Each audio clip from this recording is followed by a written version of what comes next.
قیامت کے دن چاند اور سورج کو جہنم میں کیوں ڈالا جائے گا؟ نبی پاک صلی اللہ علیہ وآلہ وسلم نے فرمایا، اللہ پاک چاند اور سورج کو بنا حساب کتاب کے جہنم میں ڈال دیں گے۔ صحابہ کرام رضی اللہ تعالیٰ عنہ نے پوچھا، چاند اور سورج کو جہنم میں کیوں ڈالا جائے گا؟ آخر ان کا جرم کیا ہوگا؟ تو حضور صلی اللہ علیہ وآلہ وسلم نے فرمایا کہ ان کا قصور یہ، بسم اللہ الرحمن الرحیم، تمام تعریفیں اللہ تبارک تعالیٰ کے لیے جو بڑا مہربان نہایت رحم کرنے والا ہے۔ کروڑوں درود اسلام آقائے دو جہان حضرت محمد مصطفیٰ صلی اللہ علیہ وآلہ وسلم پر، آپ کی آل اولاد پر، آپ کے تمام اصحاب پر اللہ تعالیٰ مغفرت فرمائے، آپ کی، میری اور میری امت کے مسلمانوں کی۔ قیامت کا منظر ہوگا، نفسا نفسی کا عالم ہوگا، لوگوں کی چیخو پکار ہوگی اور لوگوں کے درمیان ٹھیک ٹھیک فیصلہ کر دیا جائے گا۔ سورج 1 میل کے فاصلے پر ہوگا، زمین آگ کی طرح جل رہی ہوگی، لوگ ننگے پاؤں ننگے بدن حاضر ہوں گے اور اعلان کیا جائے گا۔ قرآن مجید میں ہے جس کا ترجمہ ہے، اے مجرموں، آج نیک لوگوں سے الگ ہو جاؤ، پھر گروہ بنا دیے جائیں گے، اہل ایمان کے گروہ، علماء کا گروہ، اولیاء کا گروہ، صالحہ کا گروہ، شہداء کا گروہ وغیرہ، اور دوسری طرف مشرکین کا گروہ، مرتدین کا گروہ، منافقین کا گروہ، فساق و فجار کا گروہ وغیرہ۔ اس طرح عدالت قائم ہوگی۔ اللہ تعالیٰ فرشتوں کی میت پہ نزول و اجلال فرمائیں گے۔ عدالت کے اطراف و اکناف پر فرشتے صف بستہ کھڑے ہوں گے۔ ملائکہ، انبیاء، اولیاء اور شہداء بطور گواہ طلب کر لیے جائیں گے۔ پہلے مجرم سے اللہ تعالیٰ کہے گا، میں نے تجھے سوچنے سمجھنے کے لیے دل اور دماغ نہیں دیے تھے، سننے کے لیے کان اور دیکھنے کے لیے آنکھ نہیں دی تھی؟ ابن آدم کہے گا، یا اللہ سب کچھ دیا تھا۔ اللہ تعالیٰ پھر پوچھے گا، پھر تم نے شرک کیوں کیا؟ میرے نبی محمد مصطفیٰ صلی اللہ علیہ وآلہ وسلم کی تکذیب کیوں کی؟ میری نازل کردہ ہدایت قرآن مجید کے مطابق زندگی بسر کیوں نہ کی؟ ابن آدم اپنے دائیں دیکھے گا تو اسے آگ نظر آئے گی، اور بائیں دیکھے گا تو اسے آگ نظر آئے گی۔ عرض کرے گا، یا اللہ میں واقعی ظالم تھا، بس ایک دفعہ مجھے دنیا میں بھیج دے، میں موحد بن کر رہوں گا۔ دوسرے مجرم سے اللہ تعالیٰ سوال کرے گا، کیا میں نے تجھے مال و دولت، عزت و اہل و عیال اور دوسری نعمتیں نہیں دی تھی؟ انسان کہے گا، یا اللہ سب کچھ دیا تھا۔ اللہ تعالیٰ پھر فرمائیں گے، پھر تو نے میرے لیے کیا کیا؟ ابن آدم کہے گا، یا اللہ میں نے تیرے لیے نمازیں پڑھی، روزے رکھے، زکوٰۃ دی، صدقہ و خیرات کیا، قرآن پڑھا اور بھی بہت سے نیک کام کیے۔ اللہ تعالیٰ فرمائے گا، اے فرشتوں، ابن آدم کے منہ پر مہر لگا دو۔ فرشتے لبیک و صدیق یا ربی کہتے ہوئے اس کے منہ پر مہر لگا دیں گے۔ اللہ تعالیٰ فرمائے گا، اے ابن آدم اب تیرے اعضاء گواہی دیں گے۔ بائیں ران کہے گی، یا اللہ یہ شخص نماز، روزہ، صدقہ و خیرات تو محض مسلمانوں میں شامل رہنے کے لیے کرتا تھا، لیکن دل سے کفار کا کلچر، کفار کے تہوار اور کفار کا تہذیب و تمدن پسند کرتا تھا۔ ابن آدم اپنے دائیں طرف دیکھے گا تو اسے آگ نظر آئے گی، اور بائیں طرف دیکھے گا تو اسے آگ نظر آئے گی۔ عرض کرے گا، یا اللہ میں واقعی ظالم تھا، بس ایک موقع اور دے دے، میں مومن بن کر رہوں گا۔ بس ایک اور مجرم سے اللہ تعالیٰ سوال کرے گا، کیا میں نے تجھے اعلیٰ منصب، عزت، بیوی، بچے، آرام دہ گھر، ٹھنڈا پانی اور لذیذ کھانے نہیں دیے تھے؟ وہ شخص کہے گا، یا اللہ سب کچھ دیا تھا۔ تو اللہ سوال کرے گا، تم میرے پسندیدہ دین سے الٹے پاؤں کیوں پھر گئے؟ وہ کہے گا، یا اللہ کافروں کی طاقت، قوت اور غلبے سے خوف زدہ ہو کر۔ پھر اللہ فرمائے گا، کیا میں اس بات کا زیادہ حقدار نہیں تھا کہ تم مجھ سے ڈرتے؟ وہ کہے گا، یا اللہ تو تھا، لیکن تو نے مجھے اندھا کیوں اٹھایا ہے؟ میں تو دیکھنے والا تھا۔ اللہ تعالیٰ فرمائے گا، جس طرح دنیا میں تو نے ہمارے احکام سے منہ موڑا، اسی طرح آج ہم بھی تم سے منہ موڑ رہے ہیں۔ ابن آدم اپنے دائیں دیکھے گا تو اسے آگ نظر آئے گی، بائیں دیکھے گا تو اسے آگ نظر آئے گی۔ عرض کرے گا، یا اللہ میں واقعی ظالم تھا، بس ایک دفعہ مجھے دنیا میں بھیج دے، میں آپ کی اور آپ کے رسول صلی اللہ علیہ وآلہ وسلم کی اطاعت کروں گا۔ پھر اللہ تعالیٰ کی بارگاہ میں ایک اور مجرم پیش کیا جائے گا۔ اللہ اس سے سوال کرے گا، کیا میں نے تجھے دنیا میں حکومت، اقتدار اور اختیار نہیں دیا تھا؟ وہ کہے گا، یا اللہ دیا تھا۔ پھر اللہ سوال کرے گا، تم نے نظام صلاۃ نافذ کیوں نہ کیا، نظام زکوٰۃ نافذ کیوں نہ کیا، اسلام کا نظام عصمت و عفت نافذ کیوں نہ کیا، حدود نافذ کیوں نہ کی، میرے دین کا راستہ کیوں روکا؟ ابن آدم اپنے دائیں دیکھے گا تو اسے آگ نظر آئے گی، بائیں دیکھے گا تو اسے آگ نظر آئے گی، عرض کرے گا یا اللہ ہاں میں واقعی ظالم تھا، بس ایک اور موقع دے دے، میں تیرے دین کا مددگار بن کر رہوں گا۔ پھر ایک مجرم رب کی بارگاہ میں پیش کیا جائے گا، اللہ تعالیٰ اس سے سوال کرے گا کیا میں نے تجھے وسیع و عریض جگیریں نہیں دی تھی، سرداری نہیں دی تھی، اور بے حساب مال و دولت اور عزت عطا نہیں کیا تھا؟ وہ کہے گا یا اللہ سب کچھ عطا کیا تھا۔ پھر اللہ فرمائے گا کیا نون کی محفلیں سجانے کے لیے، یتیموں، بیواؤں، غریبوں اور مسکینوں کی عزتیں لوٹنے کے لیے، چوری، ڈاکے، اغوا اور قتل کروانے کے لیے؟ پھر ابن آدم اپنے بائیں دیکھے گا، اپنے دائیں دیکھے گا تو اسے آگ ہی نظر آئے گی، عرض کرے گا یا اللہ میں واقعی ظالم تھا، بس ایک اور موقع دے دے کہ میں ساری زندگی نیک بن کر رہوں گا۔ لیکن محترم ناظرین وہ وقت نہیں ہوگا، وقت آج ہے، آج نیک اعمال کریں اور برے کاموں سے بچیں۔ اللہ تعالیٰ پھر فرشتوں سے فرمائے گا کہ فیصلے کا اعلان کر دو۔ فرشتے کہیں گے سنو ظالموں پر اللہ تعالیٰ کی لعنت ہے۔ پھر روشنیاں گل کر دی جائیں گی اور بال سے باریک تلوار سے تیز پل صراط سے گزرنے کا حکم ہوگا۔ کچھ لوگ پل صراط کو عبور کر کے عالی شان جنت میں قیام فرمائیں گے اور کچھ لوگ راستے سے ہی عالی شان جہنم میں تشریف لے جائیں گے۔ تب آخری اعلان کیا جائے گا اے اہل جنت اور اے اہل جہنم، اب ہمیشہ ہمیشہ کی زندگی ہے، کسی کو موت نہیں آئے گی، بس اے اللہ اور یوم آخرت پر ایمان رکھنے والوں، اے داناؤں بینا لوگوں، اے ہوش و خرد رکھنے والوں، فیصلے کی گھڑی سے پہلے پہلے نوئے جبرائیل علیہ السلام کو ذرا سنو۔ سورہ آل عمران آیت نمبر 102۔ اے لوگو جو ایمان لائے ہو، اللہ سے اس طرح ڈرو جس طرح اس سے ڈرنے کا حق ہے، اور تمہیں موت نہ آئے گی مگر اس حال میں کہ تم مسلمان ہو۔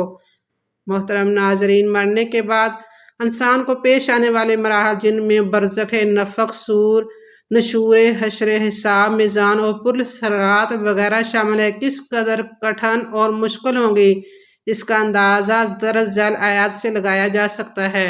ارشاد باری تعالیٰ ہے قیامت کا دن بچوں کو بوڑھا کر دے گا، لوگوں کے کلیجے منہ کو آ جائیں گے اور وہ غم سے بھرے ہوں گے، لیکن کوئی غم گسار اور سفارشی میسر نہیں آئے گا۔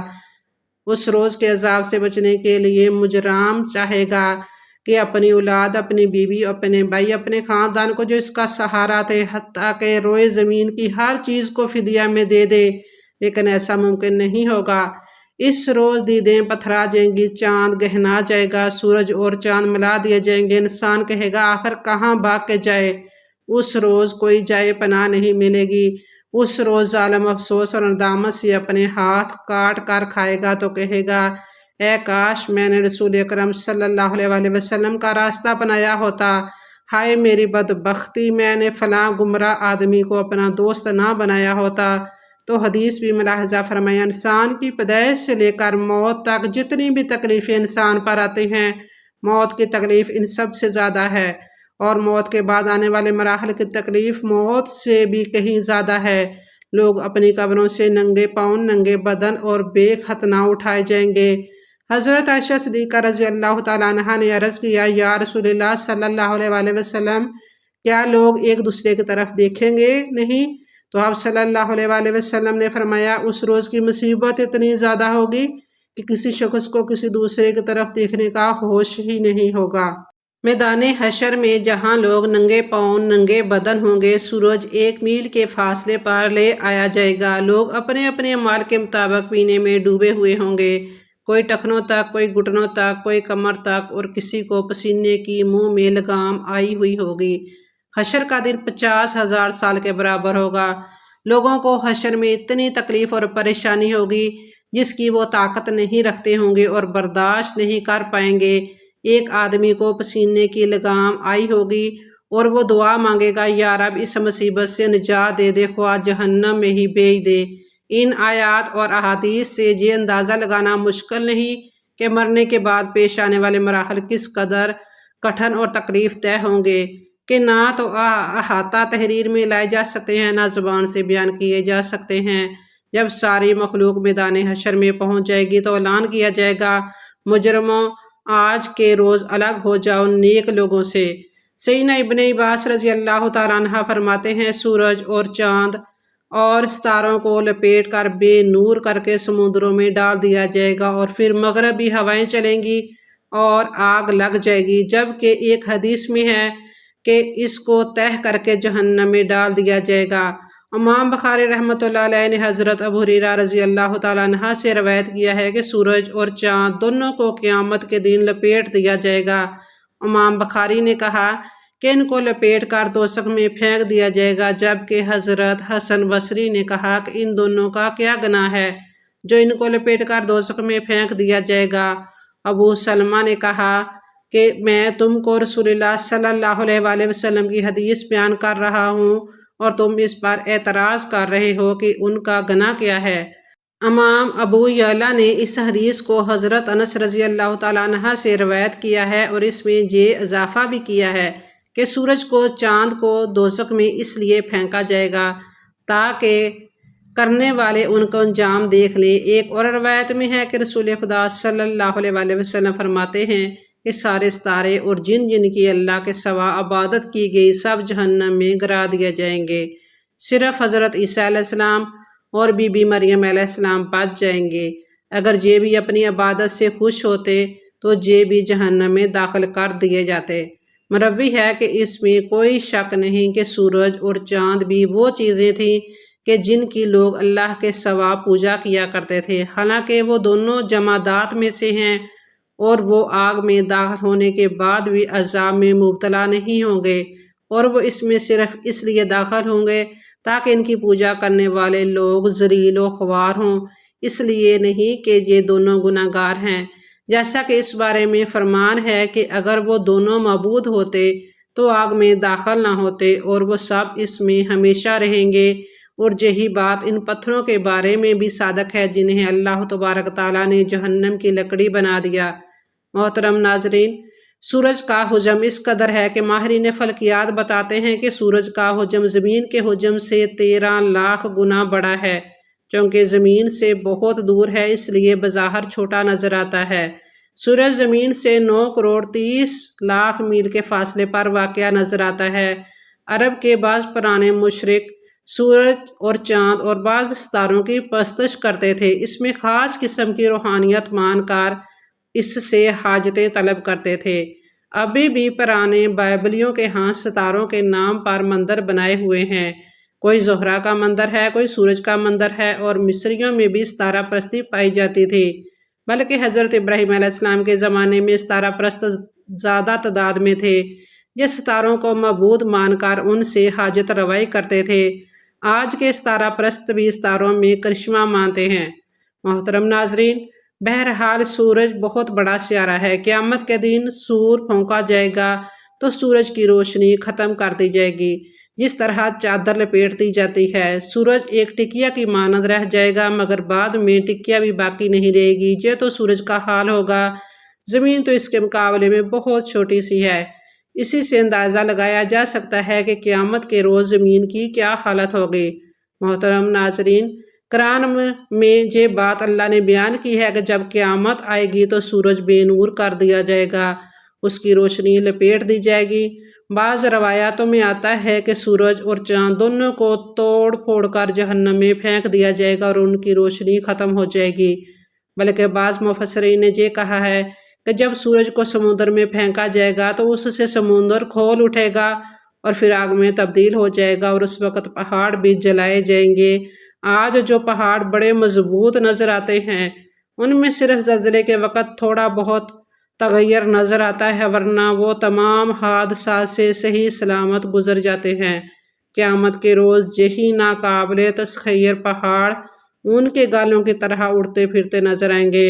بلکہ سورہ تکوین میں یہ بات بھی ملتی ہے کہ قیامت کے نزدیک زمانے میں بگن اونٹیاں بیکار چھوڑ دی جائیں گی۔ عربوں کے نزدیک اونٹیاں بہت پسندیدہ مال ہوا کرتا تھا، ان کی معیشت اور کاروبار انہی پر منحصر تھا، اسے بار برداری اور خوراک کے لیے بھی استعمال کرتے تھے۔ خاص طور پر جب 9 ماہ کی اونٹنی بچہ دینے کے قریب ہوتی تو بڑی جاندار سمجھی جاتی تھی اور اس کی حفاظت کی جاتی تھی، مگر قیامت کے دن نفسا نفسی کی حالت ایسی ہوگی کہ گبن اونٹنی جیسی قیمتی مال کی بھی کوئی پرواہ نہ کرے گا، اور اس وقت وہاں کے جنگلی درندے انسانی بستیوں میں پناہیں ڈھونڈیں گے مگر کوئی کسی کا پریشان حال نہ ہوگا۔ محترم ناظرین، جب قیامت کے دن اعمال نامے کھولے جائیں گے، دوسری جگہ آتا ہے کہ اعمال نامے سب کے سامنے ہوں گے۔ اس کے بعد قرآن میں آیا ہے کہ آسمان کی کھال اتار دی جائے گی، مطلب یہ کہ جس طرح اوپر سے کھال اتار دی جائے تو پیچھے گوشت پوست نظر آنے لگتا ہے، اسی طرح قیامت کے روز جب آسمان کی کھال اتار دی جائے گی تو اوپر کی تمام چیزیں نظر آنے لگیں گی، یعنی آسمان کے دروازے کھول دیے جائیں گے تو دریچے دریچے نظر آئیں گے۔ ان دروازوں سے عالم بالا کی سب چیزیں نظر آنے لگیں گی، مگر بعد میں سب چیزوں کو درہم برہم کر دیا جائے گا، یہ آسمان تبدیل کر دیا جائے گا۔ حضور صلی اللہ علیہ وسلم نے فرمایا کہ جنت کو بھی قریب کر دیا جائے گا، یعنی جنت بھی نظر آنے لگے گی۔ مراد یہ کہ یہ تمام نظام تبدیل کر دیا جائے گا، اس کائنات کی ہر چیز پر قیامت اثر انداز ہوگی، یہ ایسا اثر ہوگا جو آج انسان کی سمجھ میں نہیں آ سکتا۔ پھر اس وقت کیا ہوگا؟ پھر خود اللہ تعالیٰ نے فرمایا ہر انسان جان لے گا اس دنیا میں جو بھی نیکی یا بدی کی ہوگی سب اس کے سامنے ہوگی، اس سے پتہ چل جائے گا کہ اس نے دنیا کی زندگی میں کیا کمایا اور کیا کھویا۔ اس کے ہر ایک اعمال کا نتیجہ اس کے سامنے آنے والا ہے۔ بلکہ حضرت ابی ابن کعب رضی اللہ تعالیٰ عنہ فرماتے ہیں کہ قیامت سے پہلے 6 نشانیاں ظاہر ہوں گی۔ لوگ بازاروں میں چل پھر رہے ہوں گے کہ سورج کی روشنی بجھ جائے گی، سورج کا نور اٹھا لیا جائے گا اور لوگ تاریکی کی وجہ سے زمین پر گر پڑیں گے اور زمین لرزنے لگے گی، جس سے جنات گھبرا کر انسانوں کی طرف اور انسان گھبرا کر جنات کی طرف بھاگیں گے۔ جانور، درندے اور پرندے آپس میں غلط ملت ہو جائیں گے۔ ارشاد خداوندی ہے کہ قیامت کے دن جنگل کے جانوروں میں رولا پڑ جائے گا۔ اس وقت جنات انسانوں سے کہیں گے ہم تمہیں کہتے ہیں کہ سمندر کی طرف بھاگو۔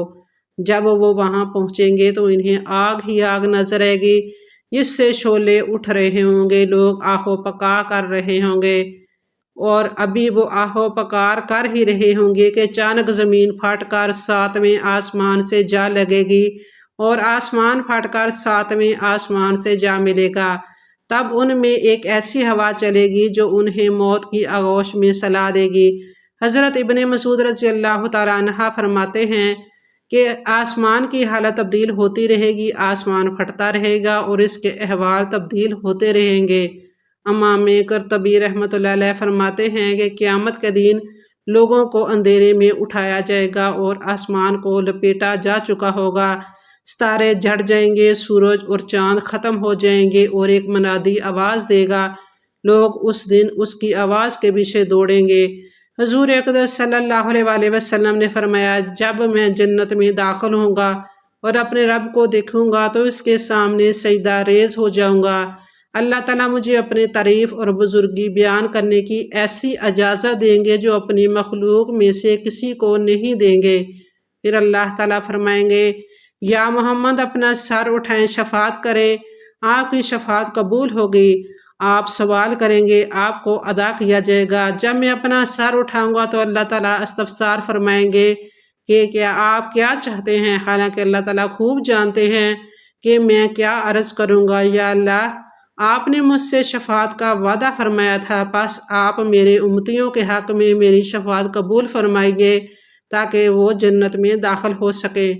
اللہ تعالیٰ فرمائیں گے میں نے ان کے حق میں آپ کی شفاعت قبول کی اور ان کو جنت میں داخل ہونے کی اجازت دے دی۔ محترم ناظرین، ایک دفعہ حضرت ابوبکر صدیق رضی اللہ تعالیٰ عنہ نے حضور اقدس صلی اللہ علیہ وسلم سے عرض کیا حضور کیا بات ہے، آپ پر بڑھاپا طاری ہوتا جا رہا ہے؟ تو آپ صلی اللہ علیہ وسلم نے فرمایا یہ بڑھاپا فکر کی وجہ سے آ رہا ہے، قیامت کی فکر سے ان صورتوں نے مجھے بوڑھا کر دیا ہے کہ ان میں قیامت کا حال پڑھ کر مجھے فکر لاحق ہو جاتی ہے، یعنی بڑھاپا طاری غم اور فکر کی وجہ سے ہوتا ہے۔ ابن ماجہ میں ہے کہ آدھا بڑھاپا غم کی وجہ سے آتا ہے، اس لیے حضور صلی اللہ علیہ وسلم نے فرمایا کہ ان صورتوں نے مجھے بوڑھا کر دیا ہے، کیونکہ ان میں قیامت کا ذکر ہے، محاسبے کا ذکر ہے، مختلف اقوام کے ساتھ جو سلوک ہو چکا ہے یا آئندہ ہونے والا ہے اس کا تذکرہ ہے، اور اس غم کی وجہ سے بڑھاپا طاری ہو رہا ہے۔ اللہ تعالیٰ سے دعا ہے کہ اللہ تعالیٰ ہمیں قرآن کریم صحیح پڑھنے اور سمجھنے کی توفیق عطا فرمائے، اور نبی اکرم صلی اللہ علیہ وآلہ وسلم کے اسوائے حسنہ پر چلنے کی توفیق عطا فرمائے۔ آمین یا رب العالمین۔